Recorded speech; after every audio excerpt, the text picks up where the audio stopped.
আমাদেরকে মাফ করো। ওয়ামাইয়িতিনা, দ্বিতীয় নাম্বার দোয়াটা হলো মৃত ব্যক্তির জন্য। ওয়াশাহিদিনা, যারা উপস্থিত হয়েছে আমাদেরকে মাফ করে দাও। ওয়াগাইবিনা, যারা আসতে পারে নাই তাদেরকে তুমি মাফ করে দাও। ওয়াসাগীরিনা, ছোটদেরকে মাফ করো। ওয়াকাবীরিনা, বড়দেরকে মাফ করো। ওয়াযাকারিনা, পুরুষদেরকে মাফ করো। ওয়াউনসানা, এবং মহিলাদেরকে মাফ করো।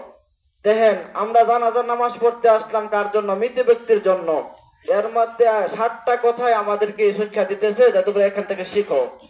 আল্লাহ রাসূল সাল্লাল্লাহু আলাইহি ওয়াসাল্লাম একজন আনসারী সাহাবীর জানাজার মধ্যে গিয়েছিলেন। যাওয়ার পর আল্লাহ রাসূল সাল্লাল্লাহু আলাইহি ওয়াসাল্লাম আনসারী সাহাবীর কবরের পাশে বৈশা কাঠি দ্বারা অঙ্কন করতেছে। সাহাবায়ে কেরাম রাদিয়াল্লাহু তাআলা আনহুম জিজ্ঞাসা করলেন, ইয়া রাসূলুল্লাহ, আপনি মাথা নিচুর দিকে দিয়ে আপনি কি অঙ্কন করতেছেন? সাহাবীদের জবাব, আল্লাহ রাসূল সাল্লাল্লাহু আলাইহি ওয়াসাল্লাম বলছেন, ও সাহাবীরা শোনো, আমি মাথা নিচের দিকে দিয়ে একটা জিনিস